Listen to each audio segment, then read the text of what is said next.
Hello my dear friends, আপোনালোকক Nurul Alam নাজো YouTube চেনেলৰ নতুন এটা ভিডিও লৈ আন্তৰিক স্বাগতম জনাইছো। আজিৰ ভিডিওৰ বিষয়বস্তু ইংলিশ গ্ৰামাৰ এটি পাৰ্ট ওয়ান ওয়াৰ্ড সাবস্টিটিউশন বা এটা শব্দত প্ৰকাশ কৰা। আজি আমি এই ভিডিওটি 30টা অতি দৰকাৰী মাল্টিপল চয়েস কোৱেশ্চন আলোচনা কৰিব লৈছো যিবিলাক হততে বিভিন্ন ধৰণৰ পৰীক্ষা দিয়া থাকে। এই ভিডিওটি যিসকল বন্ধু-বান্ধৱী বৰ্তমান যিকোনো গ্ৰেড 3 বা 4 ৰ পৰীক্ষা Assam direct recruitment exam Assam police exam DME APDCL বা টেট এনে ধৰণৰ পৰীক্ষাৰ বাবে প্ৰস্তুতি চলাই আছে আপোনালোকৰ বাবে অতি বিশেষভাৱে গুৰুত্বপূৰ্ণ। সম্পূৰ্ণকৈ ভিডিওটি চাব নিশ্চয়কৈ আপোনালোক যথেষ্ট উপকৃত হ'ব। আহকচোন বাৰু আজিৰ ভিডিওৰ বিষয়বস্তু বিতংকৈ জানি লওঁ। প্ৰথম প্ৰশ্ন দি আছে a person who doesn't believe in the existence of God. যিজন মানুহে ভগৱান বা ঈশ্বৰৰ অস্তিত্বত বিশ্বাস নকৰে তেখেতক আমি কি বুলি কম? ইয়াত আমাক বিকল্প দি আছে theist, atheist, priest and theology. ইয়াত চাওক শুদ্ধ উত্তৰ দি হ'ব atheist. atheist মানে অসমীয়া শব্দ যাক আমি নাস্তিক বুলি কওঁ, মানে যিজনে ভগৱান বা ঈশ্বৰ আছে বুলি বিশ্বাস নকৰে। ইয়াত চাওক atheist মানে হৈছে নাস্তিক, আমাৰ যেটো অপচন বি দি আছে। theist মানে হৈছে আস্তিক, যিয়ে ভগৱান আছে বা ঈশ্বৰ আছে বুলি বিশ্বাস কৰে। priest মানে পূজাৰী বা পুৰোহিত। theology মানে যে ধৰ্মবিজ্ঞান। গতিকে আমি উত্তৰটো বিচাৰি পালো, ইয়াতে বি অপচন যেটো হ'ব হেয়া শুদ্ধ উত্তৰ হ'ব। দ্বিতীয় প্ৰশ্ন a person who slaughters and sells meat is called। যিজন মানুহে জীৱ-জন্তু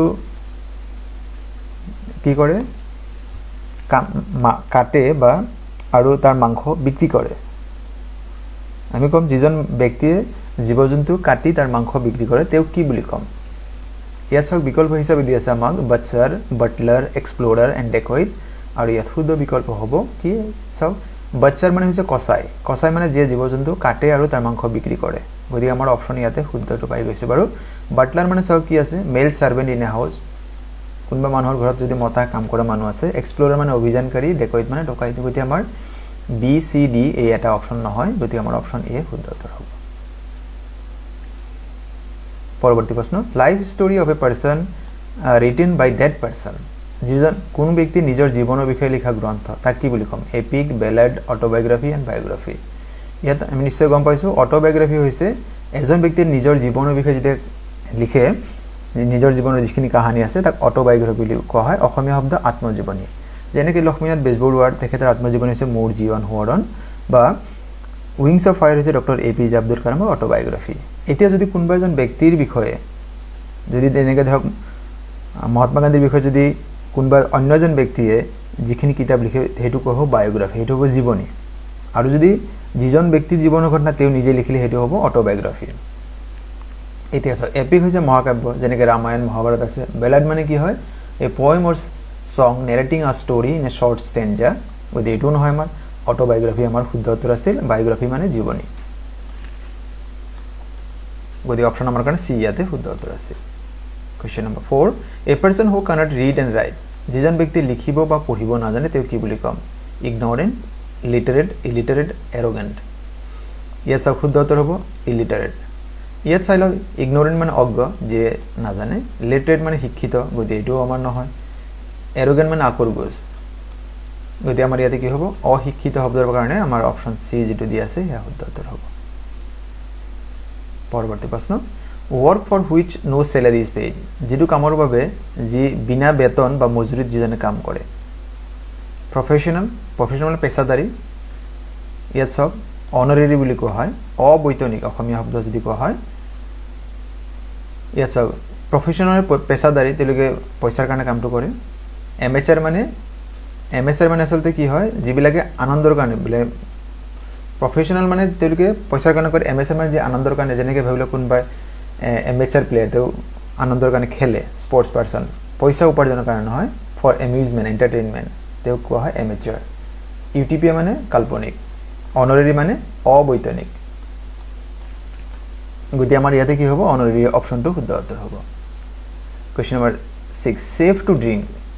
মানে যিটো পি খাবলৈ উপযুক্ত, মানে লিকুইড বস্তু যিটো বা নিৰাপদ, তাক আমি কি বুলি ক'ম? ইডিবল মানে সাধাৰণতে গোটা বস্তু খোৱাটোক বুজায়। ইয়াত আমাৰ কি হয়? ছেফ টু ড্ৰিংক, সেইটোক আমাৰ পৰ্টেবল বুলি কোৱা হয়। ইয়াত চাওক ইডিবল সাধাৰণতে গোটা বস্তু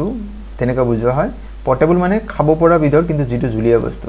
ব্ৰেকেবল মানে ভাঙিব পৰা, যিটো ভাঙি যায়। ষ্টেবল মানে সুস্থিৰ বা স্থায়ী। গতিকে আমাৰ কি হ'ব? যিটো পৰ্টেবল দি আছে সেয়া শুদ্ধ উত্তৰ হ'ব। কাৰণ পটেবল কেৱল লিকুইড বস্তুটো বুজায় কাৰণ ইয়াত আমাক কৈছে সেফ টু ড্ৰিংক ড্ৰিংক মানে আমি নিশ্চয় গম পাইছোঁ এটো লিকুইড হ'ব লাগিব গতিকে আমাৰ ইয়াতে অপচন বি শুদ্ধ উত্তৰ হ'ব question number 7 that happens once in a year যেটো বছৰত এবাৰকৈ হয় হেতুক আমি কি বুলি কম মান্থলি মানে মাহেকীয়া এটো নহব ডেকেডেল মানে 10 বছৰত যেটো হয় ফৰ্টনাইট মানে 15 দিনে যেটো হয় গতিকে আমাৰ কি হ'ব বাৰ্ষিক আমি যাক কি বুলি কম এনুৱেল বা বছৰিকীয়া বুলি শব্দ আমি ব্যৱহাৰ কৰিব পাৰো যেনেকৈ এনুৱেল এক্সাম হয় এনুৱেল স্পৰ্টছ হয় next someone who is reserved and shy যিজন ব্যক্তি লাজকুৰিয়া বা কমকৈ কথা কয় আনৰ লগত তেও মিলিব নোৱাৰে এডজাস্ট হ'ব নোৱাৰে তেতিয়া সেই ব্যক্তিক আমি কি বুলি কম ইন্ট্ৰোভাৰ্ট এথেইষ্ট এক্সট্ৰোভাৰ্ট থেইষ্ট মানে আমি ইতিমধ্যে পালো থেইষ্ট মানে আস্তিক এথেইষ্ট মানে নাস্তিক গতিকে আমাৰ বি আৰু ডি নহয় বাৰু ইন্ট্ৰোভাৰ্ট মানে যিবিলাক লোকে আনৰ সৈতে মিলিব নোৱাৰে পটকে তেওঁলোক কথা কমকৈ কয় বা লাজকুৰিয়া হয় তেখেতক ইন্ট্ৰোভাৰ্ট বুলি কোৱা হয় আৰু এক্সট্ৰোভাৰ্ট মানে যেতে অতি সোনকালে আনৰ লগত মিলি যাব পাৰে এডজাস্ট হ'ব পাৰে গতিকে আমাৰ ইয়াতে কাৰণে অপচনটো হ'ব অপচন এ শুদ্ধ উত্তৰ হ'ব ইন্ট্ৰোভাৰ্ট বুলি কোৱা হয় question number 9 a book that contains information on various subjects যিখন কিতাপত বিভিন্ন বিষয় সম্পৰ্কীয় তথ্য থাকে তাক কি বুলি কোৱা হয় কনস্টিটিউশন মানে সংবিধান এটো নহয় ট্ৰেভেলগ মানে ভ্ৰমণ কাহিনী এটো নহয় ডায়েৰী মানে দিনপঞ্জী এটো নহয় শুদ্ধ উত্তৰ হ'ব এনসাইক্লোপিডিয়া মানে হৈছে বিশ্বকোষ অসমীয়া শব্দ যদি কওঁ আমি গতি আমাৰ অপচন ডি ইয়াতে শুদ্ধ উত্তৰ হ'ব question number 10 a geometrical figure with 8 sides 8টা বাহু থকা যেনেকৈ আমি ত্ৰিভুজত আমি কেইটা বাহু পাওঁ 3টা চতুৰ্ভুজত 4টা গতি 8টা বাহু থকা যদি হ'ব তেতিয়া আমি তাক কি বুলি কম ইয়াত সব 8টা দিশ বা ইয়াতে আসল 8টা বাহু হ'ব হলে বেছি শুদ্ধ হয় ট্ৰায়াঙ্গল মানে ত্ৰিভুজ গতি এটো নহব আমাৰ ইয়াত সব ট্ৰায়াঙ্গল মানে ত্ৰিভুজ অক্টাগন মানে অষ্টভুজ পেন্টাগন মানে পঞ্চভুজ হেক্সাগন মানে ষষ্ঠভুজ তাৰ মানে আমাক দিছে 8টা 8 সাইডস গতি আমাৰ কি হ'ব অষ্টভুজ ভুজ মানে বাহু গতি আমাৰ এটি কি হ'ব অপচন বি যেটো দিয়া আছে শুদ্ধ উত্তৰ হ'ব question number 11 a lady who sells milk is called গাখীৰ বিক্ৰী কৰা মহিলা কি বুলি কোৱা হ'ব a milky এটো নহয় a milk woman এটো নহয় a milk man তো নহবই milk man এতে a milk maid অপচন আমাৰ কি হ'ব ডি যেটো দিয়া আছে এটো শুদ্ধ উত্তৰ হ'ব এত চাওক আকৌ milky milk woman milk man গতি আমাৰ এ বি সি এটো এটা শুদ্ধ নহয় আমাৰ অপচন যেটো ডি দি আছে a milk maid এটো শুদ্ধ উত্তৰ হ'ব question number 12 the one who looks at the negative at dark side of everything যিবিলাকে কেৱল প্ৰবলেমে দেখা পায় নেগেটিভ মানে নেতিবাচক দিশটোৱে কেৱল দেখা পায় বা অন্ধকাৰ দিশটো দেখা পায় তেও কি বুলি কোৱা হ'ব যিজন ব্যক্তি প্ৰতিঘাত নেতিবাচক দিশ দেখা পায় ফৰচুন টেলাৰ যিজন গণক ভৱিষ্যত ক'ব পৰা যিজন এটো নহয় বাৰু মেজিশিয়ান মানে যাদুকৰ পেছিমিষ্ট মানে হৈছে নিৰাশাবাদী প্ৰত্যেক বস্তু যেতে নিৰাশা দেখা পায় ডার্ক সাইড দেখা পায় নেগেটিভ ড্রব্যাকস দেখা পায় তো আমি কি বলবো পেসিমিস্ট অপটিমিস্ট মানে যে আশাবাদী দেখা প্রত্যেক বস্তু যে আশা দেখা পায় he thinks from the positive point of view যে নিরাশাবাদী তো কি বলি কয় অপটিমিস্ট তার মানে আমার অপশন এতে সি শুদ্ধ উত্তর হবে আর যদি কোয়া হয় the one who looks at the positive side or bright side of everything তেতে হবে অপটিমিস্ট বা আশাবাদী গতি আমার ইয়াতে কি হবে অপশন সি শুদ্ধ উত্তর হবে গতি অপটিমিস্টের অর্থটা আমি পালোয়ে অপটিমিস্ট মানে হবে আশাবাদী question number 13 a person who cannot hear যিজন ব্যক্তি কাণেৰে শুনা নাপায় তেও কি বুলি কোৱা হয় ডাম মানে হৈছে বোবা ইয়াত সব ডাম মানে বোবা ডিফ মানে কোলা কাণেৰে নুশুনে ড্ৰপ মানে বাউনা হ্যান্ডিক্যাপ মানে বিকলাঙ্গ গতি আমাৰ ইয়াতে কি হ'ব ডিফ মানে যে কাণেৰে নুশুনে গতি অপচন আমাৰ কাৰণে বি শুদ্ধ উত্তৰ হ'ব question number 14 one who loves his own country যিজনে নিজৰ দেশক ভাল পায় তেও কি বুলি কোৱা হ'ব ট্ৰেইটৰ ক্লাৰ্জিম্যান এলিয়েন এন্ড পেট্ৰিয়ট ইয়াত সব ট্ৰেইটৰ মানে দেশদ্ৰোহী যে দেশৰ বিৰুদ্ধে কাম কৰে ক্লাৰ্জিম্যান মানে ধৰ্মযাজক এলিয়েন মানে অন্য গ্ৰহৰ আমি যেনে কও এলিয়েন পেট্ৰিয়ট মানে দেশপ্ৰেমী গতি আমাৰ ইয়াতে কি হৈছে নিজৰ দেশক ভাল পোৱা ব্যক্তিক কি বুলি কোৱা হ'ব দেশপ্ৰেমী বা দেশপ্ৰেমিক গতি অপশন আমাৰ ডি শুদ্ধ উত্তৰ হ'ব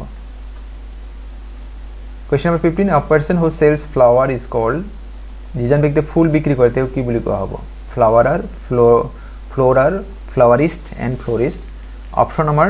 ডি শুদ্ধ উত্তর হয় ফ্লোরিস্ট মানে যে ফুল বিক্রি করা ব্যক্তি হইছে florist question number 16 animals that live both on land and water যিবোৰ প্ৰাণী মাটি আৰু পানী উভয়তে বসবাস কৰে বা থাকে এম্ফিবিয়ান কাৰ্নিভোৰাছ একুৱেটিক এণ্ড হাৰ্বিভোৰাছ ইয়াত চাওক হাৰ্বিভোৰাছ মানে হৈছে তৃণভোজী ঘাঁহ খাই যিবিলাক জীয়াই থাকে যেনেকৈ গৰু ছাগলী মহ হৰিণা একুৱেটিক মানে জলজ যেনেকৈ পানীত থকা মাছ কাছ এইবিলাক কাৰ্নিভোৰাছ মানে মাংসভোজী যেনেকৈ টাইগাৰ লায়ন উভচৰ মানে যিবিলাক মাটি পানী উভয়তে থাকিব পাৰে যেনেকৈ ফ্ৰগ ভেকুলী এটা কি হয় এম্ফিবিয়ান হয় Question number 17 the one who is all powerful সৰ্বশক্তিমান যিজন তেওঁ কি বুলি কোৱা হ'ব omni power এটো নহয় omni talent নহয় omni present যি সৰ্বত্ৰ বিৰাজমান ভগৱানক বুজা আচলতে বা ঈশ্বৰ আল্লাহ গড যি কয় omnipotent মানে এটো আচলতে ইয়াত বুজাছে সৰ্বশক্তিমান যিজন হয় সেই গড আল্লাহ ভগৱান যি কয় হেতু বুজাবৰ কাৰণে আমি কি ব্যৱহাৰ কৰো omnipotent অপচন আমাৰ কাৰণে ইয়াতে সি শুদ্ধ উত্তৰ হ'ব Question number 18 a person who cuts hair is called যিজন ব্যক্তি আনৰ চুলি কাটে potter carpenter barber and butler ইয়াত সব শুদ্ধ উত্তৰ হ'ব barber কেন potter মানে হৈছে যে মাটিৰ বাচন কৰে কুমাৰ carpenter মানে কাঠমিস্ত্ৰী barber মানে নাপিত butler মানে মেল সাৰ্ভেন্ট গতি আমাৰ ইয়াতে কি হ'ব আমাৰ ইয়াতে যিজন চুলি কাটে তেওঁ কি বুলি কোৱা হ'ব অপচন আমাৰ কাৰণে সি শুদ্ধ উত্তৰ barber নাপিত হিন্দী শব্দ যাক নাই বুলি কোৱা হয় Question number 19 believe in many gods বহু ভগৱানৰ অস্তিত্ব বিশ্বাস কৰা এথেইজম মানে আমি ইতিমধ্যে গম পাইছো এইটো নাস্তিক যেটা আমি কও থেইজম মানে ভগৱানত বিশ্বাস থকা মানে এটা আস্তিক মনোথেইজম মানে মনো মানে সিঙ্গল বুজায় এটা থেইজম মানে এটা একেশ্বৰবাদ আমি যেটো কম আৰু পলি মানে হল মাল্টিপল মোৰ দেন ওয়ান ইয়াতে আমাৰ কি হৈছে মেনি গডস তাৰ মানে আমাৰ অপশন কি হ'ব বি শুদ্ধ উত্তৰ হ'ব ইয়াত সব এথেইজম মানে নাস্তিক পলিথেইজম মানে বহু ঈশ্বৰবাদ থেইজম মানে নাস্তিক এন্ড মনো মানে একেশ্বৰবাদ Question number 20 study of birds চৰাইৰ বিষয়ে অধ্যয়ন কি বুলি কোৱা হয় বটানী জুলজি ডাৰ্মাটোলজি এন্ড অৰ্নিথোলজি বটানী মানে হৈছে উদ্ভিদবিদ্যা জুলজি মানে হৈছে প্ৰাণীবিদ্যা বা জীৱবিজ্ঞান ডাৰ্মাটোলজি মানে যদি আমি ছালৰ বিষয়ে যে বিজ্ঞানৰ যেটো আশায় অধ্যয়ন কৰে তাক ডাৰ্মাটোলজি বুলি কোৱা হয় অৰ্নিথোলজি মানে হৈছে স্টাডি অফ বাৰ্ডস গতি অপচন আমাৰ কাৰণে ডি শুদ্ধ উত্তৰ হ'ব এটো চৰাইৰ বিষয়ে বিদ্যা হল অৰ্নিথোলজি ডাৰ্মাটোলজি হৈছে চৰ্মবিদ্যা Question number 21 a disease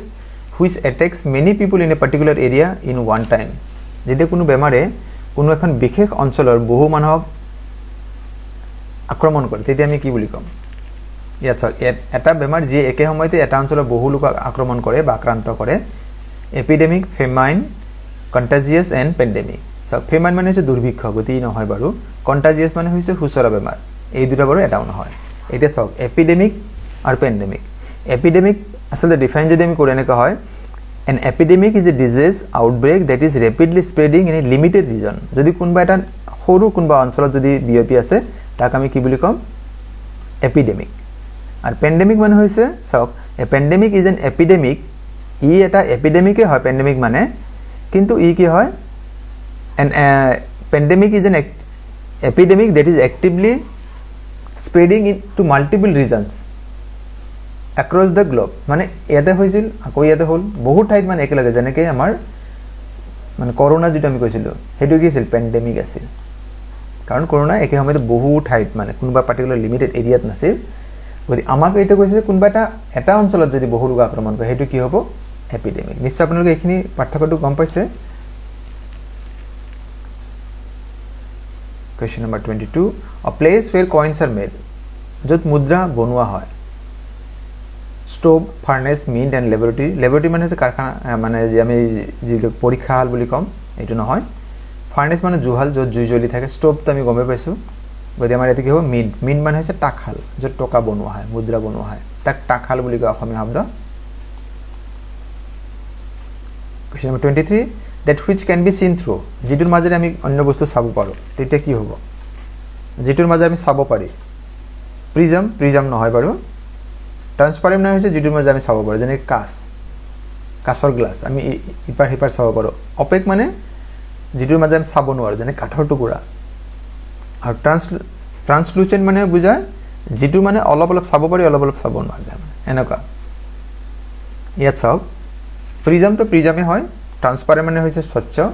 opaque মানে অস্বচ্ছ আৰু ট্ৰান্সলুচেণ্ট মানে হৈছে ইখত স্বচ্ছ মানে অলপ চাব পৰা অলপ চাব নোৱাৰা এনেকুৱা অৱস্থাত ট্ৰান্সলুচেণ্ট বুলি কোৱা হয় Question 24 A person who is fond of eating too much যিজন ব্যক্তি বহুত বেছি পৰিমাণে খাবলৈ ভাল পায় তাক কি বুলি কম আইৰন স্মিথ লায়াৰ মিজাৰ এণ্ড গ্লটন বা গ্লুটন ইয়াত চাওক আইৰন স্মিথ হৈছে যিজন লোহাৰ কাম কৰে তাক আমি কি বুলি কওঁ কমাৰ লায়াৰ মানে মিছলীয়া মিজাৰ মানে হৈছে কৃপণ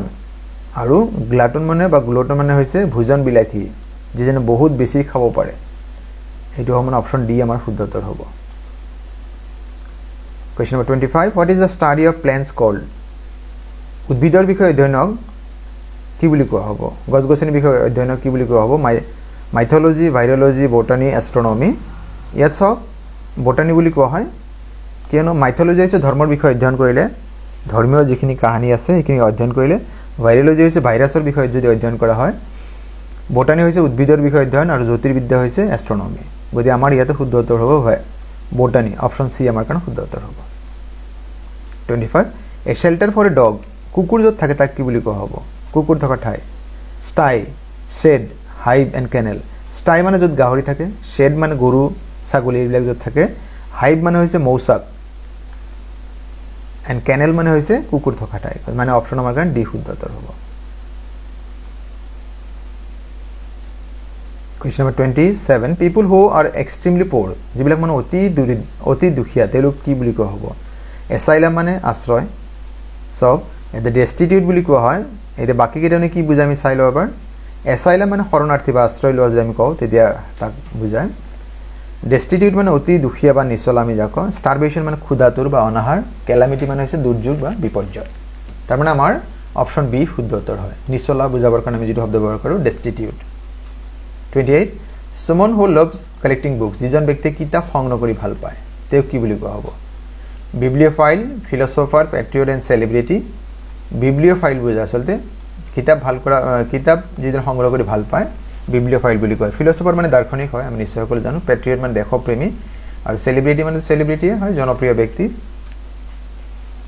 Question number 29 A person who is above 100 years যিজন ব্যক্তি 100 বছৰ পাৰ হৈ গৈছে এটা আছে ভুল হৈছে আপোনাৰ এইটো মনত ৰাখক যে যিজন ব্যক্তি 100 বছৰ পাৰ হৈ তেনেকুৱা ব্যক্তি কি বুলি কোৱা হ'ব ৰেটিসেন্ট সেন্টেনাৰিয়ান ফিলান্থ্ৰপিষ্ট এণ্ড পলিগ্লট ইয়াত সব অপশ্যন হ'ব সেন্টেনাৰিয়ান সেঞ্চুৰী শব্দৰ লগত যিটো মিল আছে সেঞ্চুৰী মানে 100 গতিকে সেন্টেনাৰিয়ান মানে বুজায় 100 বছৰৰ ওপৰত মানে ইয়াত সব অৰ্থকেইটা চাই লওক ৰেটিসেন্ট মানে যিবিলাক কথা যিবিলাক ব্যক্তিয়ে কম কথা কয় তেওঁক ৰেটিসেন্ট বুলি কোৱা হয় সেন্টেনাৰিয়ান মানে শতায়ু গৰকা শত আয়ু মানে 100 বছৰ পাৰ কৰা ফিলান্থ্ৰপি মানে যিবিলাক দান কৰে বা আনৰ ভাল মংগল কামনা কৰে এণ্ড পলিগ্লট মানে হৈছে যিবিলাক মানুহে বহুত ভাষা জানে এটাতকৈ বেছি ভাষা জানে মাল্টিপল লেংগুৱেজ যিজনে জানে তেওঁক পলি মানে এটাতকৈ বেছি হয় মনত ৰাখিব মনো মানে হৈছে এটা গতিকে পলি মানে বহুত যি ভাষা জানে তেওঁক কি বুলি কোৱা হয় পলিগ্লট গতিকে আমাৰ ইয়াত যি আছিল a person who is above 100 years তেওঁক কি বুলি কোৱা হ'ব সেন্টেনাৰিয়ান অপশ্যন আমাৰ কাৰণে বি শুদ্ধ উত্তৰ হ'ব Question number 30 আৰু আজিৰ ভিডিঅ'ৰ অন্তিম প্ৰশ্ন a place where spider live or stay এখন ঠাই য'ত মকৰা থাকে বা বাস কৰে তাক কি বুলি কেব কেব মানে গুহা গতিকে এইটো নহয় বাৰু ডেন মানে য'ত লায়ন থাকে টাইগাৰ থাকে কুপ মানে য'ত কুকুৰা থাকে গতিকে ইয়াত আমাৰ কি হ'ব ৱেব মানে মকৰা জাল যিটো আমি কওঁ গতিকে অপশ্যন আমাৰ কাৰণে বি শুদ্ধ উত্তৰ হ'ব আগৰ যিটো প্ৰশ্ন আছিল মকৰাবিলাক ক'ত থাকে ৱেবত থাকে মকৰা জাল আমি যিটো কওঁ আমাৰ বন্ধু বান্ধৱীসকল আজিৰ প্ৰশ্ন ইমানে আপোনালোকে আজিৰ ভিডিঅ'ৰ বিষয়বস্তু ইয়াৰ উপস্থাপন কেনে পালে কমেণ্ট কৰি জনাব আপোনালোকৰ পৰা সদায় দিহা পৰামৰ্শ কামনা কৰোঁ কাৰণ আপোনালোকৰ দিহা পৰামৰ্শৰ ওপৰত ভিত্তি কৰি আমি পৰৱৰ্তী ভিডিঅ'সমূহ আৰু অধিক ভাল কৰাৰ কাৰণে চেষ্টা কৰোঁ আপোনালোকৰ এই বিনম্ৰ অনুৰোধ যদি প্ৰথমবাৰৰ বাবে আমাৰ এই চেনেলটি চাই আছে চেনেলৰ বিষয়বস্তু ইয়াৰ উপস্থাপন আপুনি ভাল পাইছে আৰু এতিয়ালৈকে আমাৰ চেনেলটো ছাবস্ক্ৰাইব কৰা নাই তেন্তে চেনেলটো ছাবস্ক্ৰাইব কৰিব বুলি আশা থাকিল আৰু ভিডিঅ'সমূহ লাইক কমেণ্ট আৰু শ্বেয়াৰ কৰিব আৰু আজিৰ এই ভিডিঅ' সম্পূৰ্ণকৈ চোৱাৰ বাবে আপোনালোকক জনাইছোঁ অশেষ ধন্যবাদ